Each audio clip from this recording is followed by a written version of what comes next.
to the sensor with its increased dynamic range for tackling scenes that possibly we couldn't have tackled or captured faithfully before, I can get more out of this camera. My money goes further. It's as simple as that from a business standpoint. From a creative point of view, it's unquestionably unlocking more creative avenues for us as filmmakers.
XS Wireless Digital is the perfect wireless audio solution for content creators and filmmakers. Thanks to a 2.4 GHz transmission, XS Wireless Digital is a truly plug-and-play system that allows you to upgrade your in-camera audio with one-button operation. With a variety of configurations to choose from, this entry point into the world of wireless will improve your workflow and will expand the possibilities of how you capture audio for your video. For more information, visit sennheiser.com/xswd.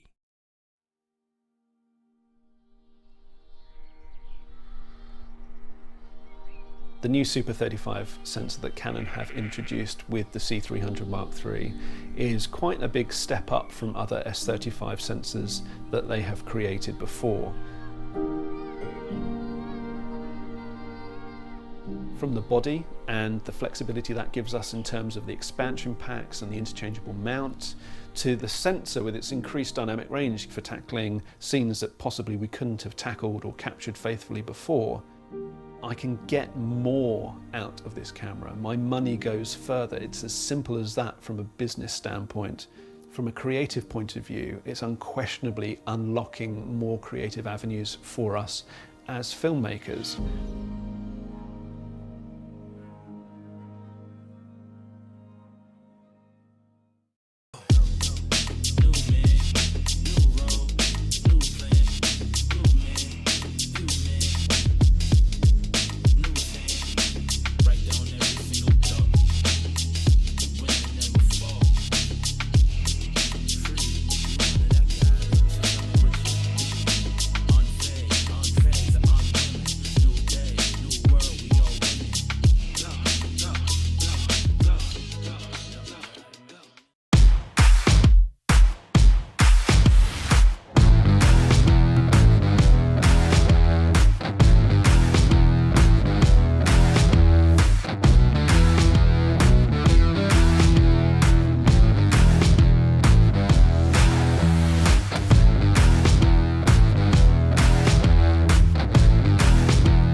Hello everyone, welcome back to ProAV Live. Thank you all so much for joining us for another little quick weekly sort of roundup, Q&A session, informal chat, or whatever you want to call it. Lots has happened this week. A lot has happened this week. I mean, there's a few massive camera launches. So there's this one, the Blackmagic Pocket Cinema Camera 6K Pro, which I think wins the award for the longest title for a camera that I've certainly seen yet. They really are starting to make it even worse and worse that they call these pocket cameras, because this, especially with the battery grip attached, is not a small camera. However, it is a really quite exciting one, and the ergonomic changes from this and the original Pocket Cinema cameras are amazing. I mean, built-in NDs, this optional EVF with tiltable screen. I mean, it makes it such a nicer camera to use, and in my opinion, a much more professional all-round camera. The other massive launch, which I haven't got here on the desk with me, but was announced this week, is the Sony Fx3, which is, again, a massive release. I mean, anything Sony do at this point is a huge release. They are on a real roll at the moment, Sony. They've been releasing so many products, including some absolutely cracking ones. The Fx3 is a very interesting camera, which I'm sure there'll be some questions. I can already see Video Editor Bloke having a few things about it. It's a very fascinating camera because it is essentially the same camera as the A7S Mark III, just in a different style body. So, I mean, in some ways that was true of the FX6 as well. So it's a bit like a really scaled back FX6, and it's a bit like a slightly morphed A7S Mark III. It's a very interesting camera. And then the other massive thing that was announced this week was the Rode Wireless Go 2, which I think some people missed actually because it was announced at the same time as the Pocket cameras and their new A10 Mini lineup. So Blackmagic had a huge amount. Oh no, sorry, it was announced at the same time as the FX3, not those. It was announced at the same time as the FX3, and it's a really interesting product. I mean, obviously the original Wireless Go, hugely popular. This is one that so that's the receiver, which goes on top of your camera, and then you get 2 transmitters to go into one receiver, so it's a dual system. And then it's got a few other really nice tricks up its sleeve as well, like inbuilt recording and things like that. So that's also a really interesting product, which we're going to be looking at a lot very soon. The other quick little thing I want to draw attention to before we crack on with questions and a bit of chat is that Canon have announced a huge 0% finance offer. So this is a little page on our website, which I'll put a link to in the chat now. Actually, let me just put that here. So there we go. That link I've just put in the chat is the link to this web page. And basically what they've done is they've partnered with a finance company in the UK called Azul. And from now until the end of June, they are offering 0% interest-free deals on everything that's on this list. So normal retail price, no inflated pricing or anything nasty little tricks like that. You can just buy them for the exact same amount, but you can pay over 0% finance for 24 years. So it makes these things much more affordable to buy. There's cameras on here all the way up to the C700FF. So, you know, they're massive flagship cameras. There's the C300 Mark III, the C500 Mark II, even the C300 Mark II's on there. C70 isn't. That's one that is missing from this list. But there is the R5 and there is the R6 and the EOS R and the RP. 1DX Mark III, huge amount of cameras on there, and loads of lenses as well. There's cinema lenses like the Sumires, the PL ones here. There's then the CNE Cinema Primes. There's their zooms, the 18-80 and the 70-200 Cine Servos.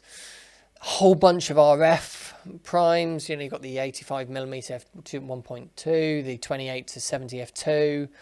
You know, there's practically pretty much every major RF lens on there that's an L lens anyway is on there. The normal 24-70 f2.8 IS, which is a brilliant lens for video because it has that IS built into an f2.8 standard zoom.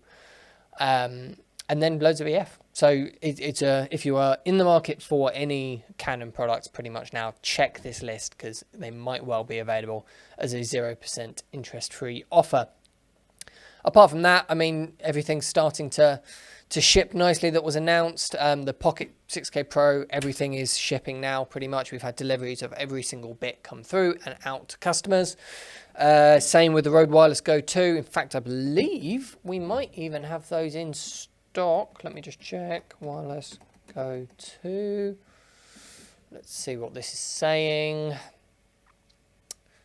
While that loads, but I think we've got those in stock.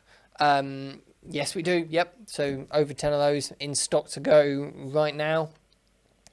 The A10 Minis, the normal Extremes are shipping. The Extreme ISOs and the new Web Presenter HD, they're a little bit delayed. They should be here maybe a few weeks time. So hopefully the wait isn't too long. But they're not shipping just yet. Apart from that, everything that Blackmagic announced is shipping.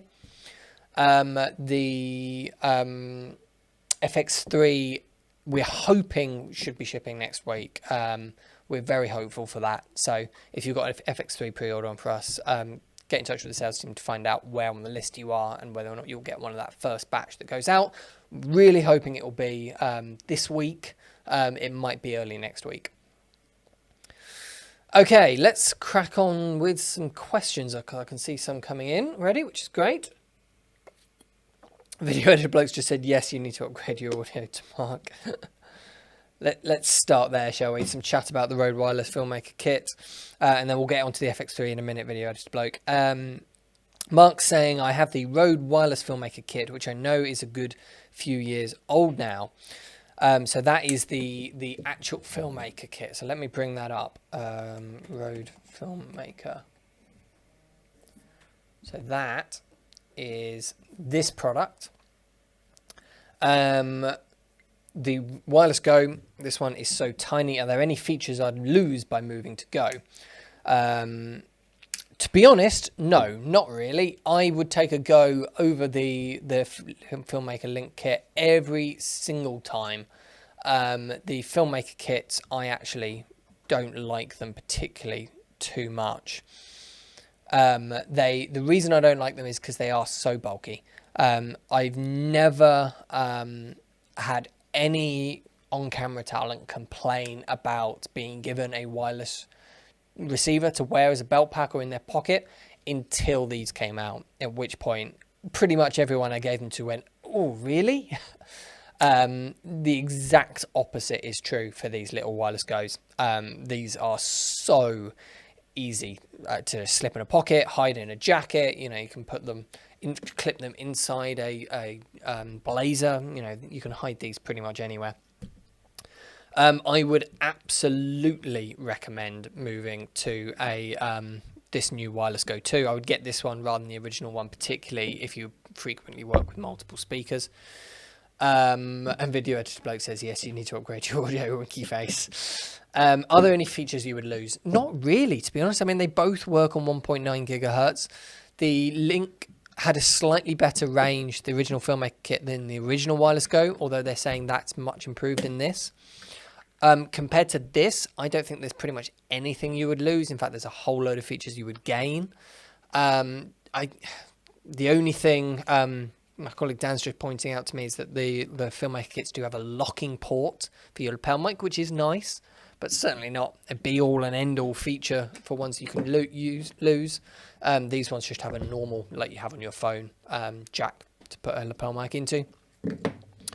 The main thing that you're going to get with these is that they're a dual receiver, so one tiny little receiver goes on there and then two go into it. So working with multiple interview subjects, for example, is very, very easy. The other thing you'll get obviously is the size, and that they have a built-in microphone, so you can just clip them directly on like that, for example, and wear them as is without having to use a lapel mic, which in some situations is very useful. And the built-in recording. So the built-in recording is a little clunky on these. It's not quite as elegant as I would ideally like.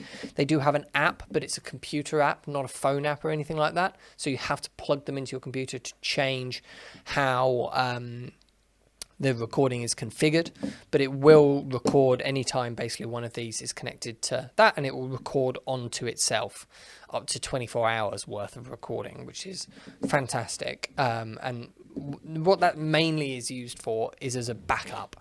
So because it's a bit clunky, I wouldn't necessarily recommend it for people that are wanting to use it as their primary source of audio.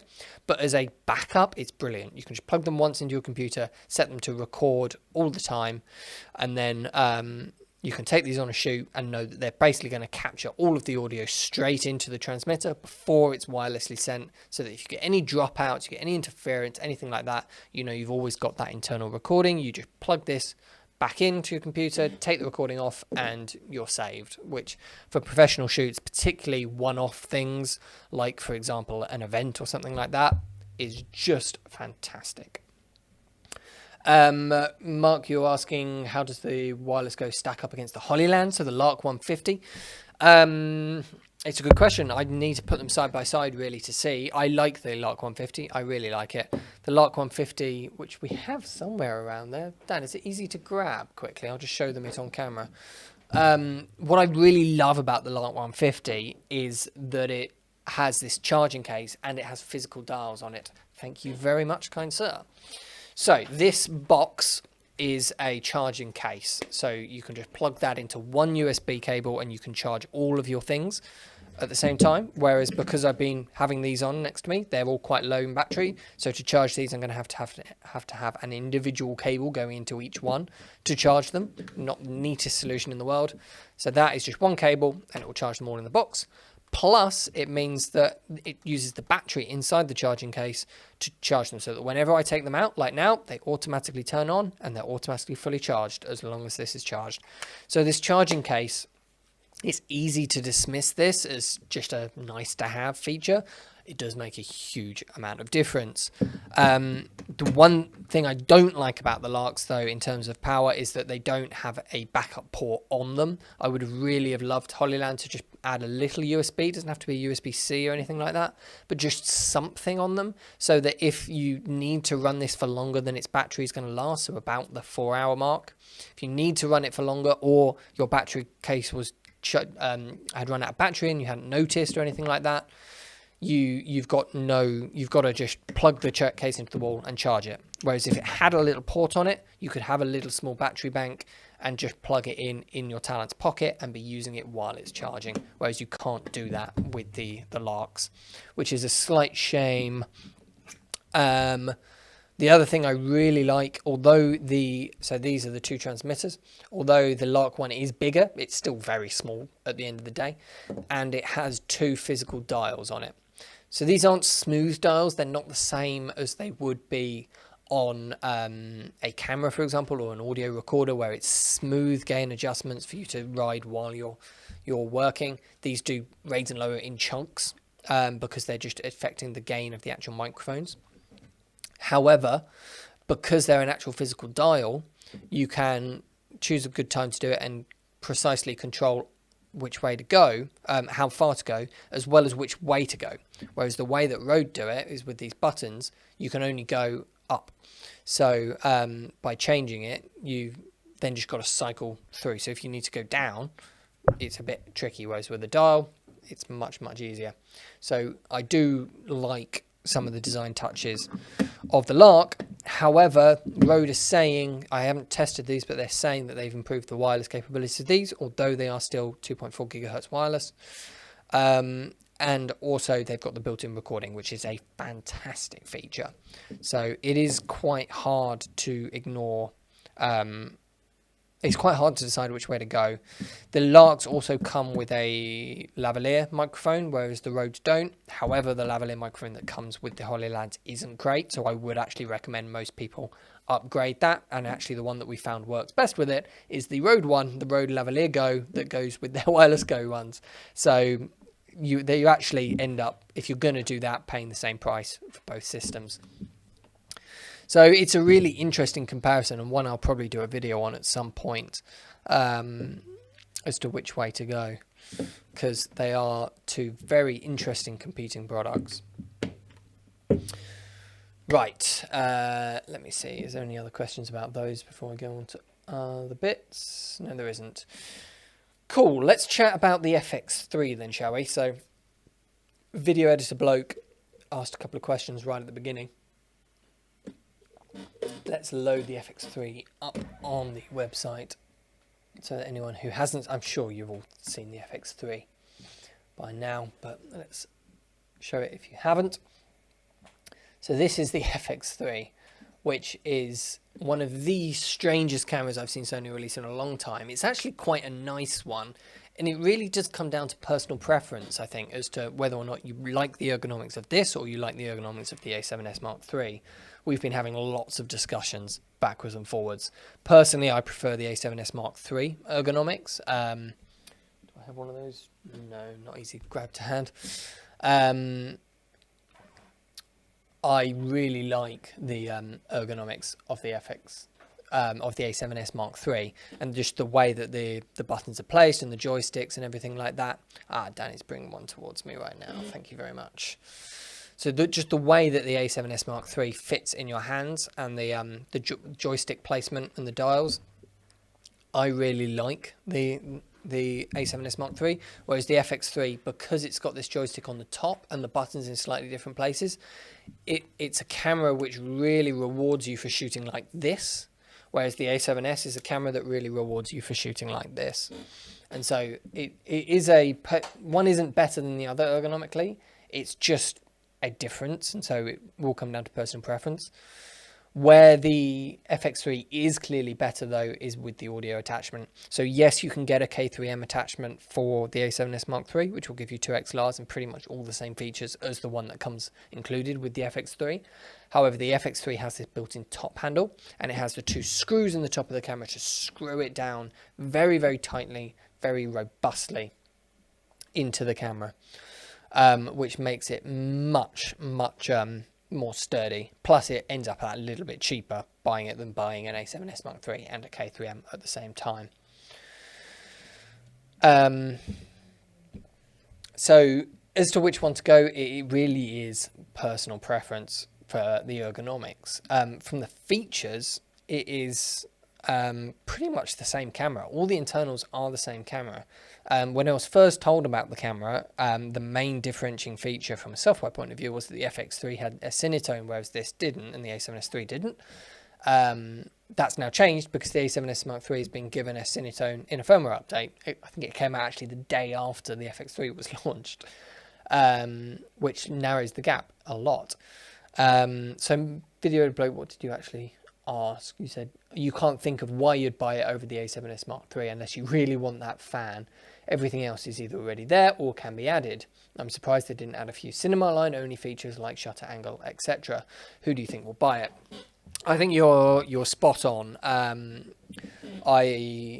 think the main thing that has been attracting people towards the FX3 rather than the A7S Mark III is the people who are only going to be shooting video with it, and that prefer the ergonomics of it. They don't ever use the viewfinder, and so therefore it's just a slightly tweaked, better version of the same design, better designed camera for their needs than the A7S Mark III. If you're going to need a slightly more all-purpose camera, the A7S Mark III works much better in both modes, so in stills and in video. Although the FX3 does have stills modes, which you can use exactly the same as the A7S Mark III's ones. It's just the layout of the buttons doesn't work quite as well for stills as it does for video, because that's the whole point of the camera. Everything else is either there already, can be added. Yes, absolutely, they are the same camera effectively. Certainly anyone sitting at home with an A7S Mark III shouldn't feel, oh, I wish I bought the FX3. They are essentially the same camera. They really, it's for new buyers now. The decision is which way to go is purely down to the ergonomics and the features. Are you going to use an EVF and the stills layout? And if you're going to use stills and that EVF, or that EVF even, the A7S Mark III is the clear way to go. If you're not going to use those, and you do like the look of some of the video features on the FX3, so the tally lights, the much stronger top handle, the servo rocker on the front, you know, things like that. They're all small features, but they are all ones which do make a big difference to your day-to-day use. The FX3 is just going to be that slightly nicer camera for you to operate. Because at the end of the day, they're both fantastic cameras. They really are. The image quality out of both of these is going to be brilliant. As for why didn't they add a few simple cinema line features, that is exactly the feedback I gave to Sony when I first saw the FX3. I wish they'd added just one or two more video features into the FX3. I wish they'd added, I mean, obviously there's the big things like ND, for example, which we wish they'd added, but I mean, that's quite an ask to put that in such a small body. But like you mentioned, shutter angle, for example, or DCI 4K, or some noise processing things like they did on the FX6, so that you could turn off noise reduction, you know, something like that that is a little something that's more useful for us video users, and will help this small tiny little camera fit into more professional workflows. The noise reduction thing, for example, is a big deal because people like Natural History TV producers and stuff like that, you know, anything like that that are doing wildlife shows or anything, the A7S Mark III is a fantastic camera because it can pretty much see in the dark. And sometimes you want 4 small, tiny little cameras like this rather than a few bigger cameras like the FX6, even though the FX6 is not a big camera in any stretch of the imagination. It is still bigger than this. So if they had the noise reduction settings of the FX6, but in this tiny little form factor like the A7S Mark III, the FX3 would have been fantastic in my opinion. It's just missing those 1 or 2 little features to make it that is definitely a clear upgrade for video over the A7S Mark III. Because they're so close, I really think it's going to simply come down to personal preference for people. Which body style do they prefer? And I've spoken to a lot of people since the launch. a lot of people that agree with me and sort of would lean towards the A7S body style, and a lot of people that would definitely lean towards the FX3's body style because it's slightly more reminiscent of the cinema lineup, and that top handle in particular people really like, and the tail lights actually that has got quite a lot of attention. People do like those tail lights. In fact, Mark is saying tail light is handy to keep an eye on an unmanned B cam. Exactly, that is exactly what they mean. Marshall is pointing out Philip Bloom's review of the FX3. Yes, absolutely. And I've spoken to Philip a lot about the FX3 and our thoughts on it. He has given a very, very well-rounded, you said that, a well-rounded, in-depth look at the FX3 that's worth watching. I couldn't agree more. If people haven't watched it, let me find it for you. On YouTube, Philip.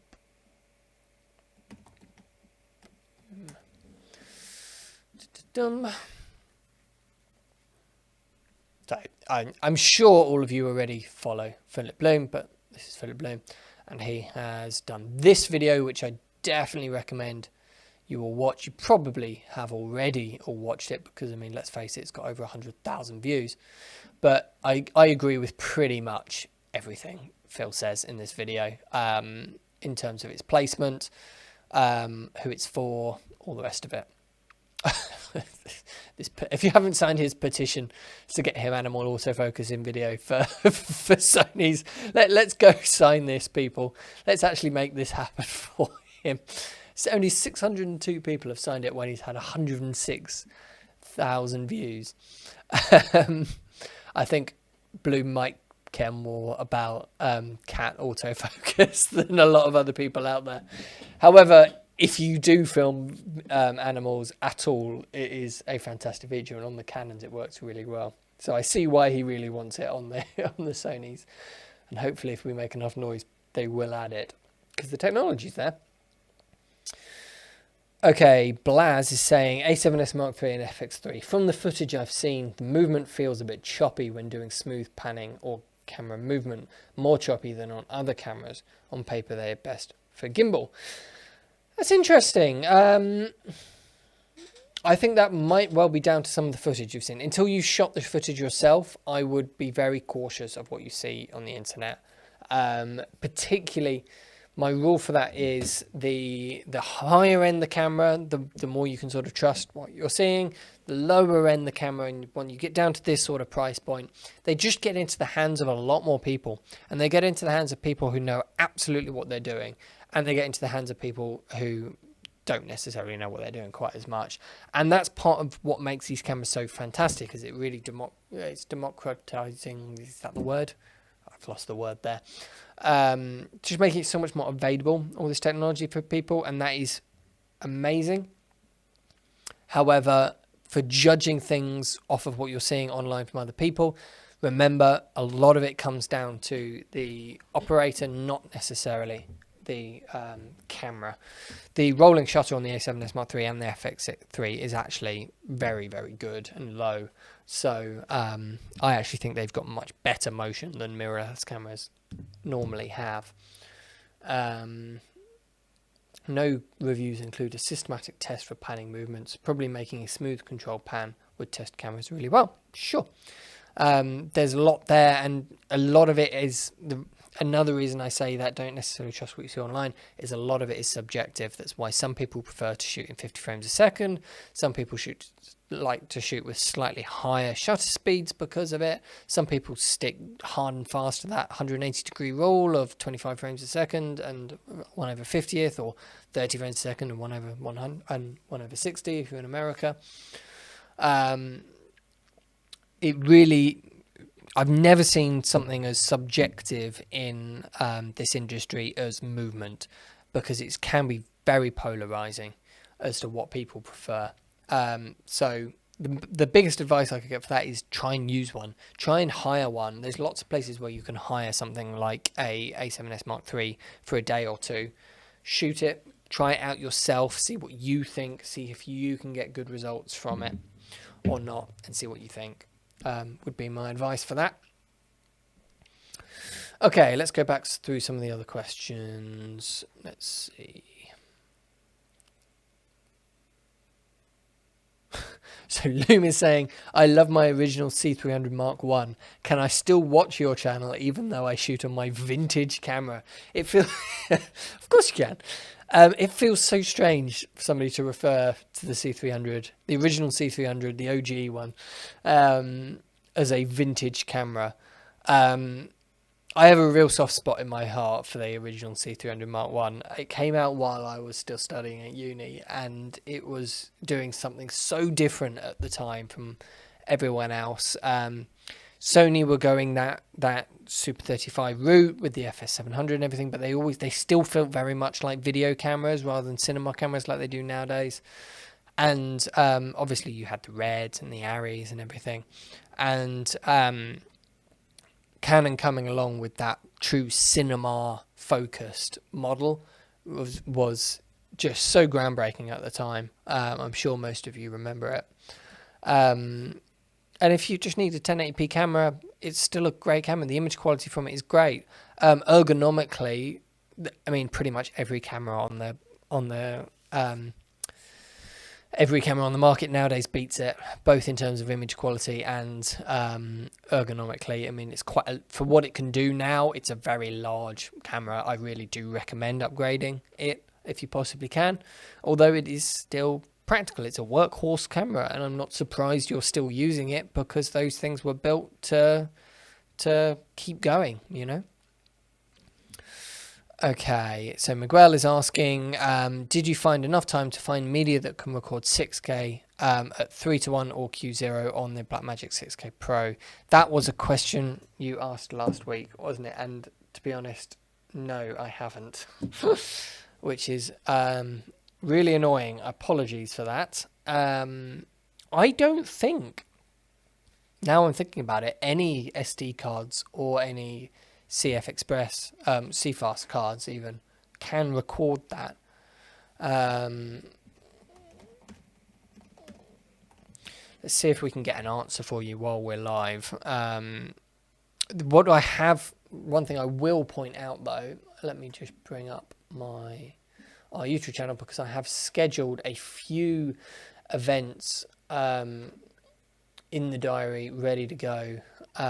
So these two, so Chris is a lovely guy. He hasn't worked for Blackmagic for very long. He actually used to work for us here at ProAV, and before then he worked at the university that I studied at. He's a lovely guy, and he's doing some webinars now for Blackmagic. And so we've got him on talking about the Pocket Cinema lineup. So that could be a question that we will bring up then. We've also got one on the ATEM lineup as well the following week, so next week. But that one on the Pocket camera is on Thursday, so March the 4th. So we might be able to get an answer for you on that one there. Blackmagic have always been a little bit guilty of putting modes in their cameras that can't be recorded on a lot of media. I think part of that is because they have the SSD recording enabled. Is that technically they're saying, well, the camera can do it, we're just waiting for a drive to come along fast enough to record it, which I think is their mentality there. But it can be a bit frustrating. The other thing I would say is don't be worried about using some of the lower, more compressed Blackmagic RAW options. They actually hold up very well quality-wise. You don't lose much quality at all by dropping down to some of that those lower compressed. In fact, Dan's just suggested trying one of the SSDs we have. We have a Wise SSD. Let's do that, Dan. We can try that live for you. Why not, hey? See if we've got Wise SSD. We can try plugging that in to the camera and see if that will record anything while live. What have I got in here right now? I've got a Wise, I just dropped 128GB CFast 2 card. So let's pop that in, format it, and see if that will record what you're after. Sorry for everyone watching who isn't interested in this, because this might get a little slow, but let's format the CFast card. I love the interface on these Blackmagic Pocket cameras, by the way. The way that it's designed, thank you, Dan, is fantastic to be able to... it's just really intuitively laid out on the back here. Okay, so what settings do we need? We need Blackmagic RAW, we need constant quality Q0 in 6K. That's what you were after, wasn't it? Let's just check that. 3:1 or Q0. Yep. Let's give it a go. Okay, recording's saying I'm going to get 7 minutes. So it says that's recording fine for the moment. So let's leave that running for a little bit and see if that works. It's actually gone up to 12 minutes now. That's interesting. It says 7 minutes and now it's saying 12 minutes of record time. But yeah, still going. Okay, so somebody's saying the Pocket 6K Pro looks dope. I completely agree. I really like this EVF. I think the EVF makes it a much more ergonomic camera to use and hold. With the battery grip, it's a little chunky. I do prefer using it without the battery grip, but this EVF I really like. When you're working outdoors, it's going to make a huge difference, but when you're inside as well, it just really helps to shut off the rest of the world. Like, for example, right now, I've got these bright lights shining right in my face. I can do that and I completely lose anything else that might be contaminating my vision. And I get a much more trusting view of the screen. This flip out screen, though, is very bright and is a really nice panel, actually. It does show the screen and show the image fantastically. That's a couple of minutes in and it's still recording, so that's quite a good sign. B Ford is asking, would we consider the 6K Pro for live production? Well, yes and no. I mean, so Blackmagic with their A10 products have some really nice integration with the Pocket Cinema cameras. So over just one HDMI cable into these cameras, you can actually get full camera control from the A10 software, which is really nice. And how they're doing that over HDMI, I do not know. And they're the only cameras that you are going to get that with Blackmagic's products. So if you're using the A10 minis, or actually the bigger ones as well, I think it's on the bigger ones, it's definitely on the minis. The Pockets are a really nice pair. The hesitation from me is that they are just fixed cameras. So that is most useful. The camera control over HDMI is most useful when you don't have operators. So for this example, in this situation, for example, it would be fine. I don't need an operator on that camera. However, if you needed to pan and tilt at all, they can't do it. And also what this camera is good at is face detect. So as I lean backwards or forwards in my chair, it's going to be focusing with me and pulling focus because it's one of the Canon ones with their dual pixel autofocus. Blackmagics don't have that. So there are a few limitations for using them as an operatorless camera, even though they've got that HDMI integration, which is really nice. So yes and no. I mean, there's so many different routes you can go now with live production. You can go for mirrorless cameras like the A7S Mark III, for example, or the Canon ones, and then you're going to get that autofocus and amazing image quality. And that's effectively what we're doing here because we're using the C300 Mark III. Actually, this is a Mark II, C300 Mark II. You're going to get that sort of cinematic quality and the autofocus, but you've got no camera control. You know, the only way that we can change the settings on that camera is by walking up to it and changing it. I mean, you could use wireless apps and things like that, for example. And you also can't tilt it at all. You know, you can't tilt up and down, you can't pan left and right, you can't adjust your framing slightly, you know, unless you walk over to that camera and move it. With a Ptz camera, so the Bird Dogs, for example, that we sell lots of at the moment, Panasonic, Sony BRCs, you know, any of those sort of style cameras. Let me bring you up, let me show you those on the website while I'm doing this. Okay, so if you go to Studio Products and then Remote Ptz cameras, so these are our Ptzs. If you have one of these cameras, these are pan tilt zoom cameras, so they are completely remotely controlled over an Ethernet cable. So if the camera filming me right now was one of those, and I went all the way over to this side of the box, for example, because I wanted to sit over here for some unknown reason, Dan would be able to correct it. But because we don't have one of these, Dan is sitting over there getting nervous because I've messed up his framing. And it looks awful for everyone sitting at home. So those are, practically wise, the best cameras for live production. However, the image quality isn't as good as the Pockets or the cinema cameras and everything like that, because they're small sensor cameras, sort of similar image quality to camcorders, if you like. And they don't have fantastic autofocus or anything like that. They've got some autofocus, but it's not at the same level as the A7S and all the rest of it. So there isn't one perfect solution for you, but yeah, would I recommend the Pockets? It's complicated. In some situations, yes. In some situations, no. Hopefully that's helped and hasn't just massively confused you. Update on this. This is still recording absolutely fine. So that's 6K Blackmagic RAW Q0.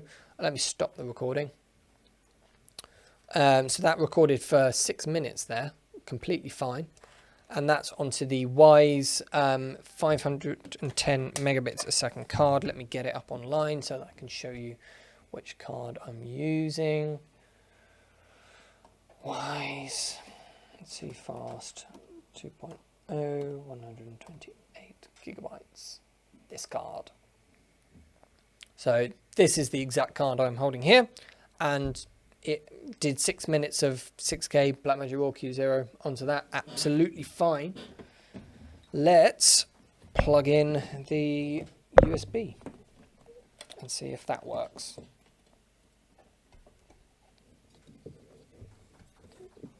Okay. Let's come up. Let's format the drive. Format. I love that you have to hold down the button for 3 seconds to format. It really stops you having to do, stops you being able to accidentally format anything. Okay, so this is a one of their little SSDs, and this is a 510 gigabyte, is it? See, it's got the 128 gigabyte, and this is saying 26 minutes, so it must be bigger. This must be 256 because it's saying double the amount of record time on it. Let me just check my settings are still the same. Yep, Blackmagic RAW Q0, constant quality. Start recording. Let's see how this one does.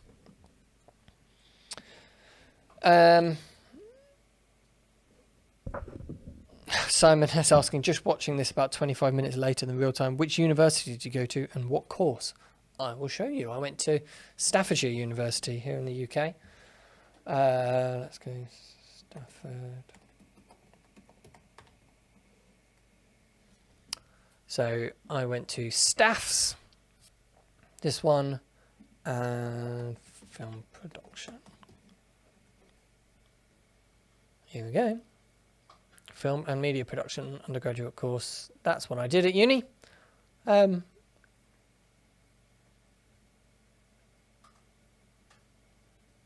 Anyone curious? There you go. Up in Stoke-on-Trent, north of the UK. I'm sure there's better courses out there. That's just happened to be the one that I did. I was very happy there. It's a good course. Enjoyed it. But obviously it's the only one I've done, so I can't really compare it to other courses in the UK, can I? But yeah, I enjoyed it. And I learned a lot. Okay. Lawrence is saying the happy medium for a Ptz replacement is to use a Pocket on something like an RS2 with that auto follow mode. That is a really nice setup. It's not great for studio installs because there's a lot of things to turn on. You know, a Ptz or a remote pan and tilt zoom tripod head is much more sit down at your desk, turn it on, ready to go. Something like the RS2, they're just a bit more fiddly. There's lots of different things to turn on, make sure they're balanced, all the rest of it. But yeah, for a single operator like this, where you're willing to take the time to do that each time, yes, that is a brilliant option. The RS2 has some really nifty features in it for things like that. Okay, let's just scroll back and see if I've missed anything. Yes, I've missed quite a few. Okay, Stop the FOMO says, can we expect the FX version of the Alpha 1 strip out the amazing photo features? I completely agree. That would be a fantastic camera. The A1 really surprised me in terms of the image quality that can do. Sony A1. So this is the Sony A1 for anyone out there. So this is their flagship mirrorless camera. Obviously comes at a price point because it's the flagship, but it records surprisingly good video. It's better video in that 8K mode than the A7S Mark III is. It's a cleaner noise floor. The image looks fantastic. The autofocus is ridiculously good, and actually smoother than the A7S Mark III is. The A7S Mark III is a hard camera to top, and yet the A1 did it. Just on the university point there, Ollie Kensington from Coro Academy has just popped into the chat on Facebook saying, how about Coro Academy for all your film education needs? Fine, Ollie, I'll give you a shout out. Let's give you a Google. Coro Academy. I'm sure you've all seen Ollie Kensington's work out there. We've had him on the channel lots of times.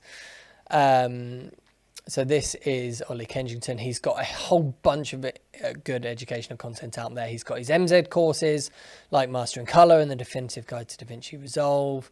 He also runs Coro Academy, where he does training at all sorts of different things out there. Let's scroll past CVP's quote, shall we? All sorts of other places.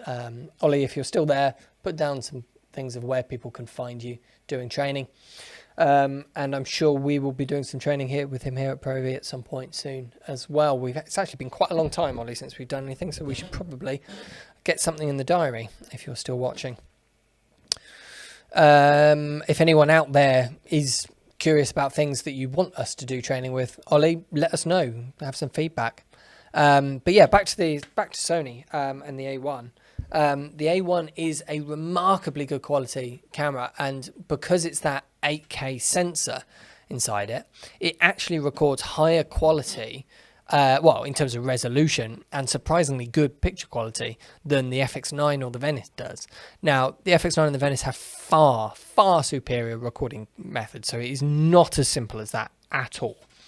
However, I would love to see the sensor from this in a body like the Venice or the FX9, where it really unlocks a bit more potential. It lets you have record XOCN. You know, this sensor recording to XOCN format would be fantastic. But even just down to XAVC in an FX9 style body would be just a fantastic camera to have in the cinema lineup. So yes, I would very, very much like to see it. Blaz is saying, if they make an FX version of the Alpha 1, let's just hope it's not an even more expensive camera without an EVF. Yes, although technically the FX6 and the FX9 or the Venice don't have EVFs either built on anyway. The FX9, of course, has the loop that comes down over the screen, which helps a lot, but they're not the same as having an actual EVF panel like this Blackmagic one here, or the one on the A7S. The EVF on the A7S Mark III, I'm sure you've all heard me say it before, but it is the best one, apart from the A1 actually. It's the best one I've ever used on the market. And the A1 is only better because it has a high refresh rate for stills modes. In video, there's really no difference at all between the two cameras for the EVF. The EVF is a dream to use. It's really large, it fills your field of view beautifully, it's very high resolution and nice and bright, so you can see the image so clearly from it. It's just a really lovely viewfinder to use. Bunch of people, well, particularly Marshall, saying really recommends Ollie Kensington's training on MZ. He's a fantastic instructor. I completely agree. Ollie just has one of those voices and the ways of explaining things where it really sinks in. If you're trying to learn anything like DaVinci Resolve, his courses are a fantastic way to go around it, particularly if you're interested in color grading, because watching him explain color theory just really helps it all click. He is a very experienced and instructor that does a fantastic job. Okay. I have missed some other ones. Okay, Adam Mahoney. I work for a house of worship. We currently have older Sony camcorders that we use for our broadcast. We're looking at either the Sony Z280 or the Canon XF705. Would either camera have an advantage? Sorry, have a quick drink. Yes, both cameras have got different pros and cons. Massively so. The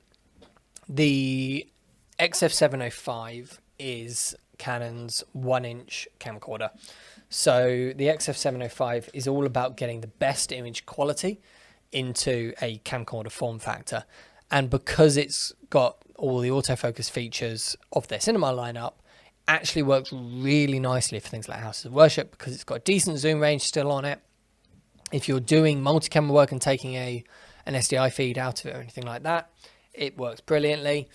And because it's got 1-inch sensor, it's much better in low light than the Z280 is, and it gives you much shallower depth of field. The Z280 though, as its sort of rival, Sony took a very different approach with the Z280. Let me bring up the Z280.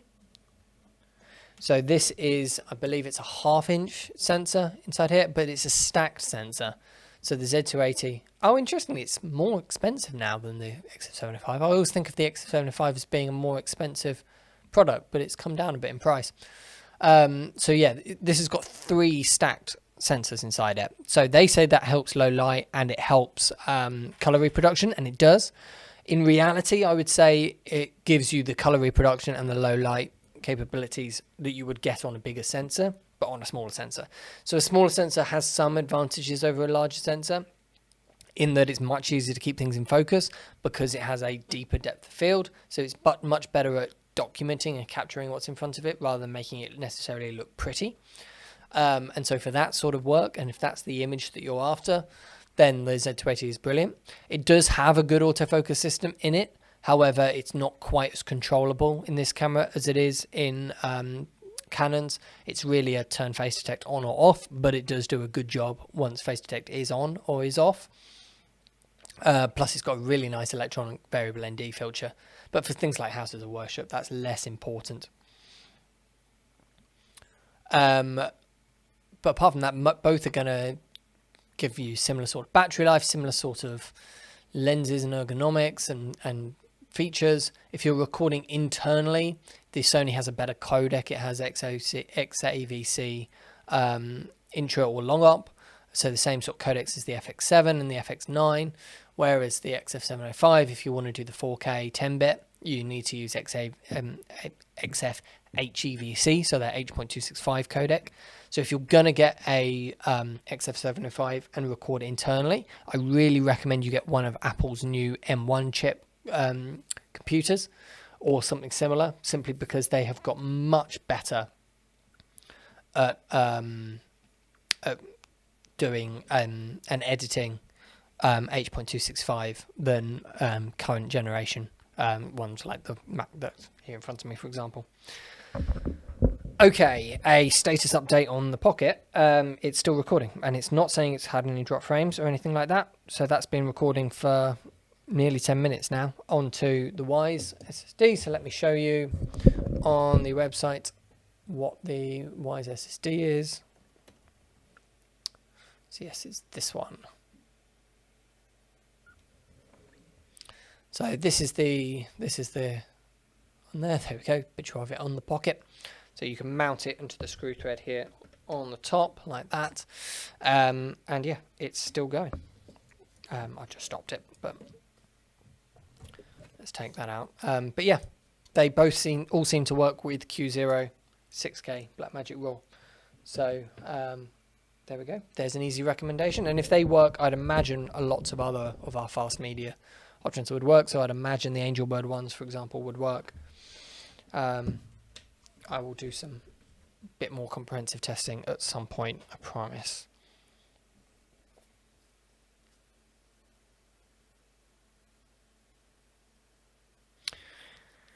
Okay, Miguel is coming back saying, I want to upgrade from my Sony Fx3 for independent films. I'm considering the Fx3 or the Pocket 6K Pro, although I need to buy at least one wide-angle lens for this one.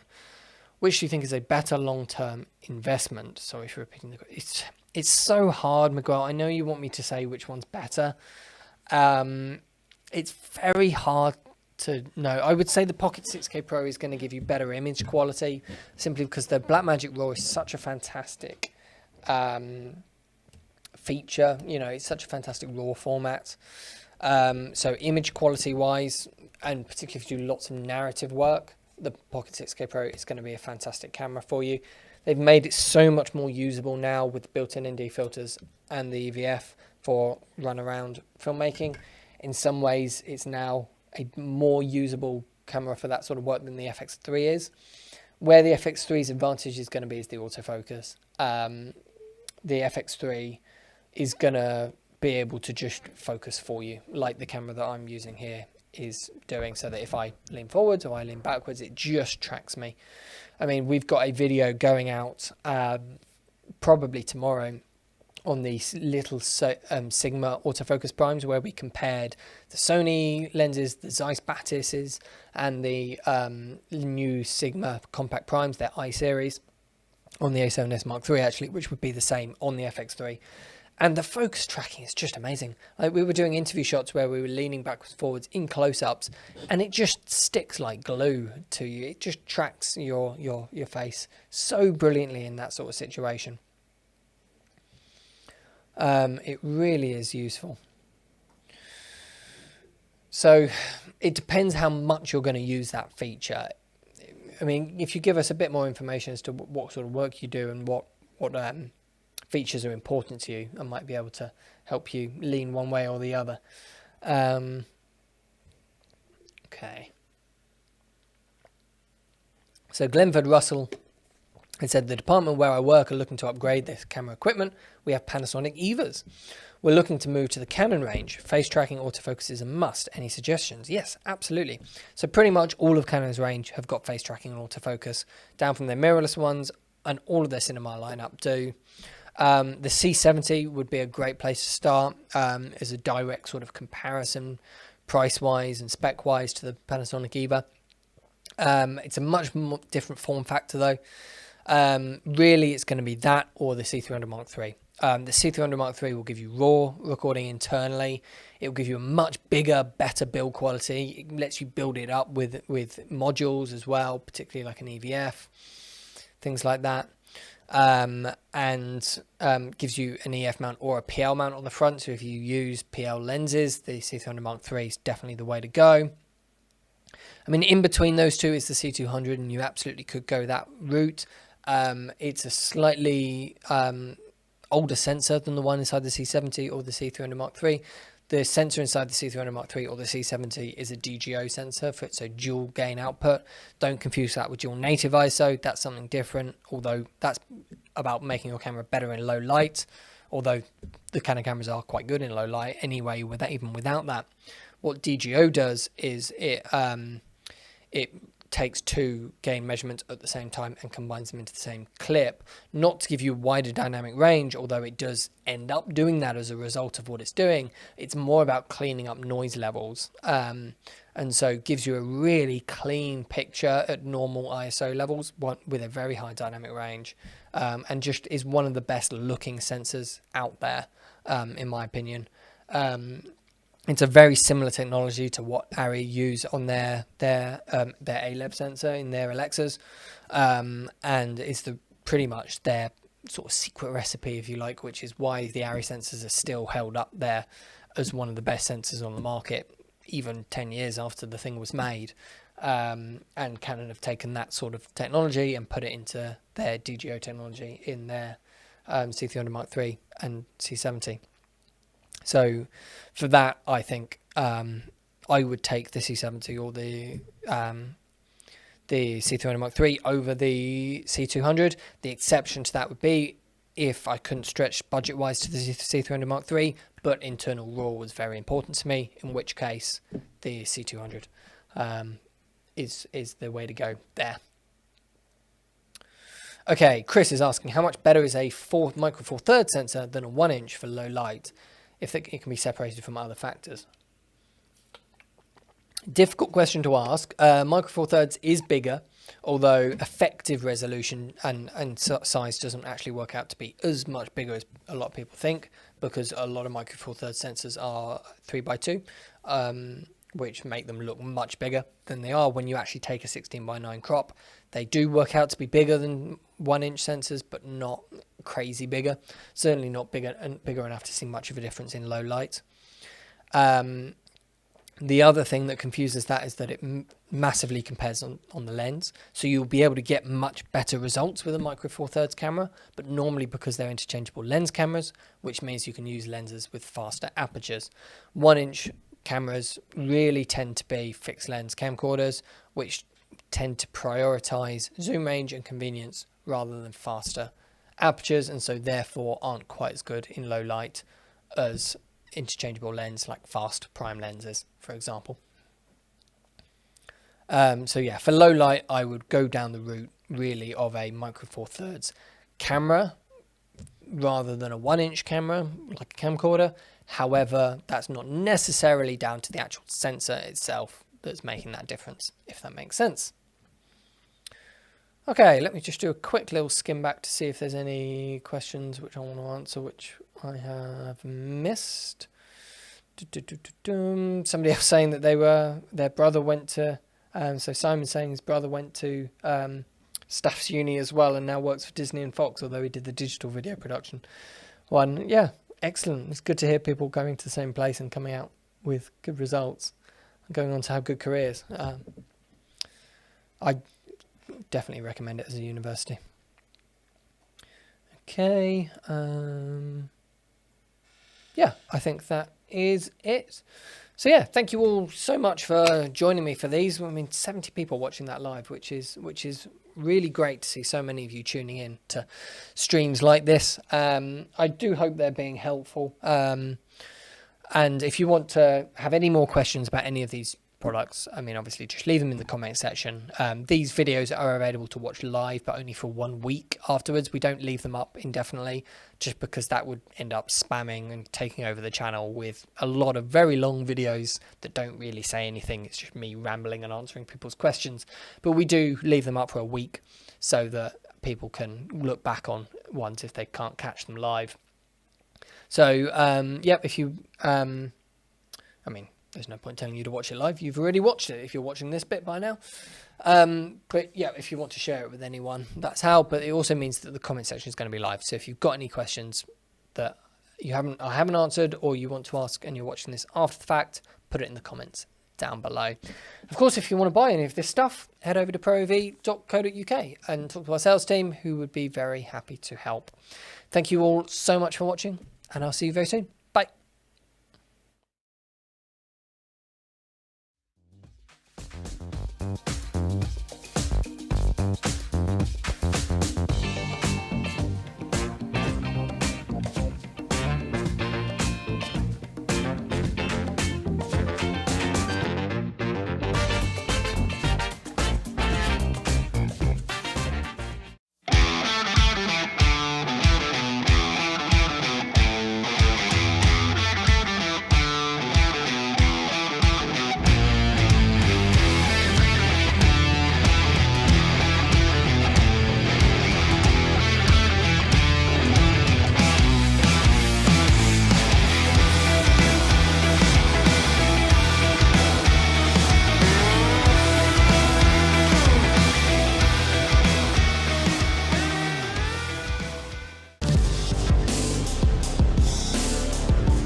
XS Wireless Digital is the perfect wireless audio solution for content creators and filmmakers. Thanks to a 2.4 GHz transmission, XS Wireless Digital is a truly plug-and-play system